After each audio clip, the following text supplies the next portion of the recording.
Whoa, this is nerve-wracking. My heart is beating so fast. All right.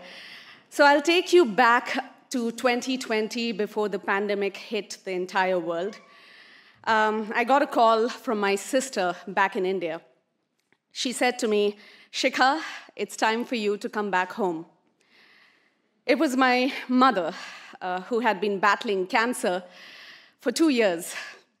And me and my middle sister, we had to wrap our bags and take the next flight back to India. I still have a very vivid memory of seeing my mom after 3 years, because the last I saw her was in the year 2017, when she came to Seattle, and she was in her best form, and we had the best time. And when I went back home, I could hear her crying inside her room because she was in so much pain. And I'm sure a lot of people must relate to this. It's very difficult to see your parent deteriorating in front of your eyes. I have known my mother to be as one of the most courageous, confident, powerful woman who was so loud all the time, so excited about shopping and so excited to travel the world. And there she was sitting on the bed, not being able to move, not being able to eat, not being able to speak. She was crouching, and it was a very tough sight for me. But the good part was that the entire family had reunited. So we had not given up on our mom. Although the doctors had raised their hands and they said she only had 3 to 4 months left, my dad and the sisters, we were collaborating and figuring out alternative solutions to helping her prolong her life. So one day my dad said that, "All right, Shikha, we're going to leave you home. We have found this homeopathic doctor who has had a nice record of helping cancer patients recover in their last stages. So you need to be at home with mom." And, I was with my mom alone, and it was for the first time that I was handling it all alone.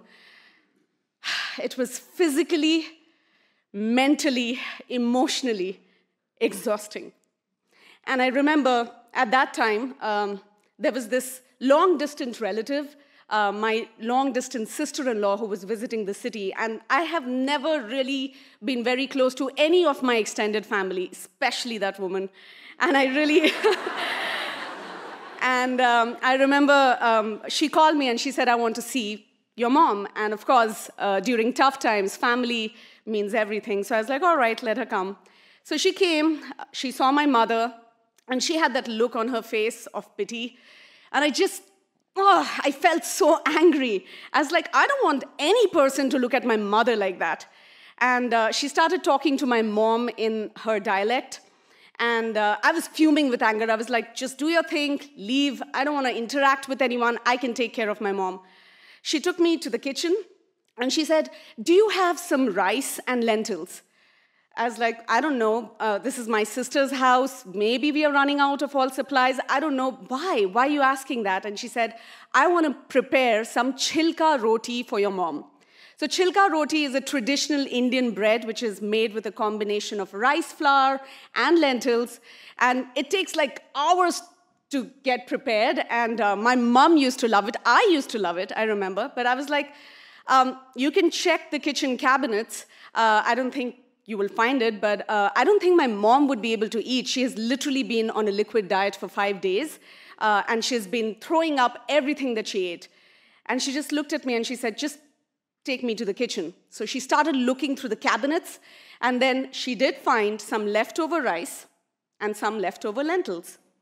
And 2 hours later, after doing her thing in the kitchen, she came out with a platter with 3 rotis.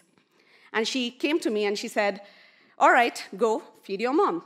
So I was like, "Okay, I'll try my luck." So I went to my mom. I was like, "Mom, would you like to have one bite of this?"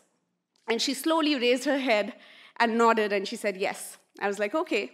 So I take a morsel, I give it to her. She slowly opens her mouth, takes a bite, and swallows it in.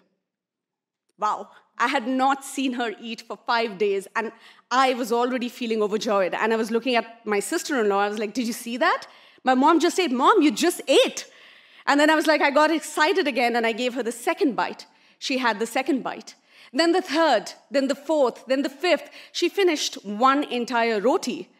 And all this anger that I had towards this woman, it suddenly disappeared. And I was like, thank you. I'm feeling so grateful to you because my mom has not eaten for 5 days. And then I gave her the second chapati.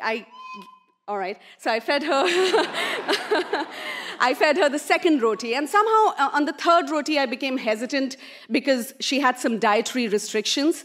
But that was a wonderful day and a wonderful memory for me. 5 days later, my mom did pass away. She had a cardiac arrest. She passed away in my sister's arms. And I remember we took her to the hospital, and we took her, let her body go to the morgue. And all that time, while everything was happening, all I could think was, I wish I had given her that third roti. Well, it's been 2 years since she's been gone, and there's this tradition in India where we leave food for our ancestors. Any special occasion, we always leave some food for our ancestors. So the 3 sisters, ever since my mom is gone, we always leave some food for her. I guess deep down, each one of us are just hoping that one day she's going to come and she's going to have that food that we left out for her. So that's my story of leftovers. Thank you.